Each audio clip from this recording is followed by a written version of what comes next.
정부가 내년부터 50에서 299인 중소기업을 대상으로 주 최대 52시간 근로시간제를 정식으로 시행한다. 이재갑 고용노동부 장관은 30일 오전 정부청사에서 브리핑을 열고 금년 말이면 50에서 299인 기업에 대한 계도기간이 종료된다고 밝혔다. 그는 지난 1년간의 정부 각종 정책적 지원과 함께 현장의 노사가 적극 협력한 결과 주 52시간제 준비 상황이 이전보다 크게 개선된 것으로 보인다고 말했다.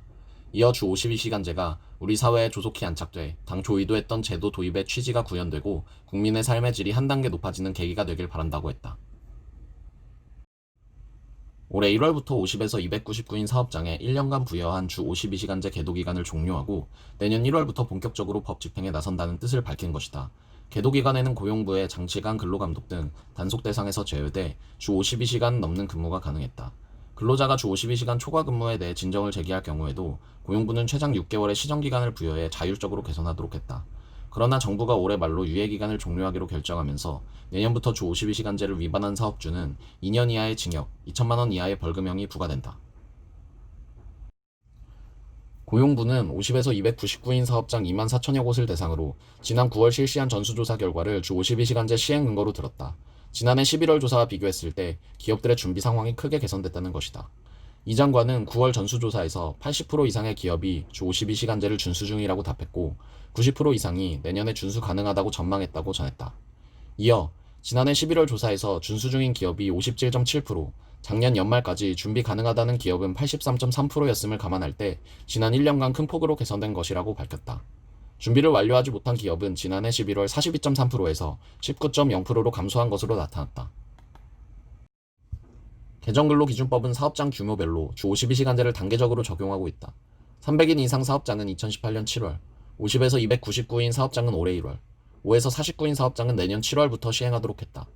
2018년 3월 법 개정이 이루어진 점을 고려하면 50에서 299인 사업장에는 총 2년 9개월의 준비기간을 준 셈이다.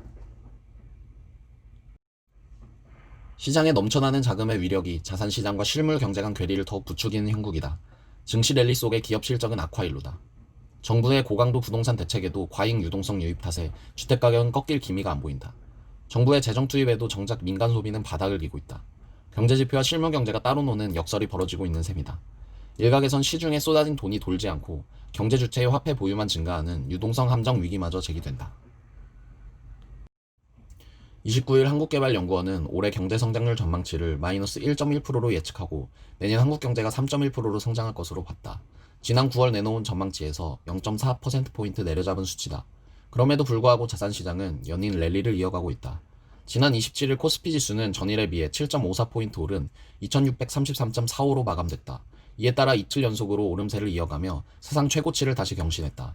증시 대기자금 성격인 투자 예탁금 규모는 지난해 말 27조 3,900억 원이었는데 지난 18일에는 사상 최고치인 65조 1,300억 원을 기록했다. 문제는 코스피 최고치 경신에도 코스피 상장사들의 실적과는 괴리가 있다는 점이다. 한국거래소에 따르면 개별 실적을 기준으로 올 들어 지난 3, 4분기까지 12월 결산 법인들의 누적 매출액은 전년 동기에 비해 3.91% 줄었고 영업이익은 9.36% 증가했다. 그러나 삼성전자의 매출과 영업이익을 제외할 경우 매출액은 1년 전에 비해 5.62% 줄었고 영업이익은 2.6% 감소했다. 한국은행이 발표한 주택가격 전망 소비자 동향지수에 따르면 6.17 대책 발표 이후 6월 CSI는 전월 대비 16포인트 뛰었고 종합부동산세 강화와 양도소득세 인상을 담은 7.10 대책 이후인 7월에는 전월 대비 13포인트 급등했다. 심지어 이달 CSI는 130으로 2013년 1월 집계 이래 가장 높았다. 집값은 잡히지 않고 집값 상승 기대 심리만 높인 셈이다. 경기 전망이 낙관적이라면 이 같은 유동성은 기업이 투자를 하고 일자리를 창출하면서 가계소득 증가로 이어진다. 하지만 코로나19 이후 실물 경기 회복이 불투명해지자 기업은 투자하지 않고 일자리는 쪼그라드는데 자산시장만 커진 셈이다. 정부가 유동성을 늘려 내수 진작을 노렸지만 민간 소비 회복세는 더딘 형국이다. 기획재정부에 따르면 지난 3, 4분기 민간 소비는 전기 대비 0.1% 하락했다. 2, 4분기 1.4% 상승하며 일시적으로 살아났지만 다시 한 분기 만에 마이너스로 전환됐다.